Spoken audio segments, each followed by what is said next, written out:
happened. Now, I request our Shriman Digvijay Singh ji to deliver his speech. माननीय सभापति महोदय, मैं आपका आभारी हूं, आपने मुझे बोलने का अवसर दिया। माननीय सभापति महोदय, लोगों को इस बात का आश्चर्य होगा कि मैं अपने राजनीतिक जीवन में कभी मेरे छात्र जीवन में कभी भी राजनीति से मेरा कोई संपर्क समर्थन नहीं था। कुल परिस्थितियां ऐसी प्रकार की बनी कि मैं 22 साल की उम्र में नगरपालिका अध्यक्ष बन गया सर्वसम्मति से, 30 साल की उम्र में विधायक बन गया, 33 साल में राज्य में मंत्री बन गया, सांसद बन गया और 40 साल की उम्र में मुख्यमंत्री बन गया। लेकिन माननीय सभापति महोदय, मैंने हमेशा अपनी विचारधारा के मार्ग पर चला हूं। मैंने अपनी विचारधारा के साथ समझौता नहीं किया। मेरे अपने राजनीतिक जीवन में किसी के प्रति कटुता नहीं पाली। मतभेद होते थे और विचारधारा में मतभेद होंगे, लेकिन मनभेद होने की मैंने कभी उसको मौका नहीं दिया।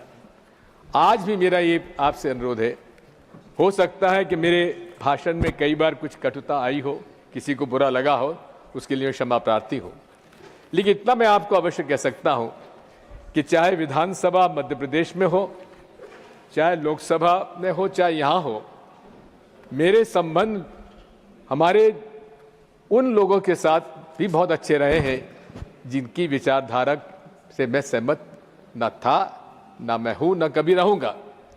जहां तक हमारे कॉमरेड्स का सवाल है, ये कॉमरेड्स के कार्य संचालन में कुछ बात हो सकती है, लेकिन इनकी जो गरीबों के पक्ष में जो विचारधारा रहती है, हमेशा मैंने उसका समर्थन भी किया है।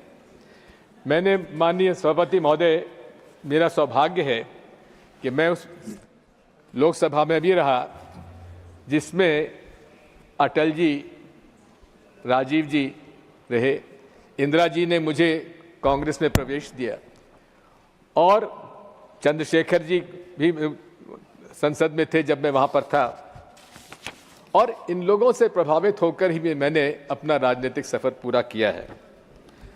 माननीय सभापति महोदय, मैं कभी भी सदन में कभी भी जो डिस्टर्बेंसेस होते हैं, मैं उसके पक्ष में नहीं रहा है।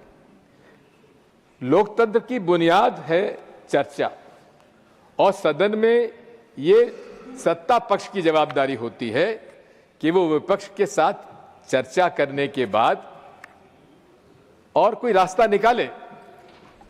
इस सदन में हमारे अंसारी साहब भी अध्यक्ष रहे हैं, चेयरमैन रहे हैं। उन्होंने कोई भी बिल दिन में पास होने का मौका नहीं दिया।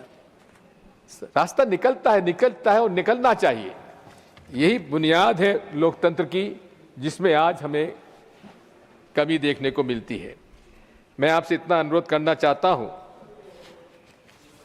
कि आज इस देश में जिस प्रकार से सांप्रदायिक कटुता बढ़ती जा रही है, मनमुटाव बढ़ता जा रहा है, ये देश के लिए उचित नहीं है, न हमारे संस्कार और संस्कृति के प्रति उचित है और न लोकतंत्र के लिए उचित है, न भारतीय संविधान के लिए उचित है। मैं आज आपसे इतना ही अनुरोध करूंगा कि मैंने अपने राजनीतिक जीवन में अपना रास्ता खुद तय किया है, और ये मैं आभारी हूं आज कांग्रेस पार्टी का, जिन्होंने मुझे हर सदन में आने का मौका दिया। और मैं आज इस अवसर पर आपसे इतना अनुरोध करना चाहता हूं कि अटल जी की वो बात मुझे याद आती है कि मैं ना टायर्ड हूं, ना रिटायर्ड हूं, आगे चलकर हम और काम करेंगे, लेकिन आज इस समय मैं उन सभी माननीय सदस्यों के प्रति आभार व्यक्त करता हूं जिन लोगों ने मेरे लिए अच्छे शब्दों का प्रयोग किया, और मैं विश्वास दिलाता हूं कि मैं अपने राजनीतिक जीवन में, जैसा कबीर कह गए थे कबीरा खरा बाजार में, सबकी मांगे खैर, ना काहू से दोस्ती ना काहू से बैर। धन्यवाद। क्या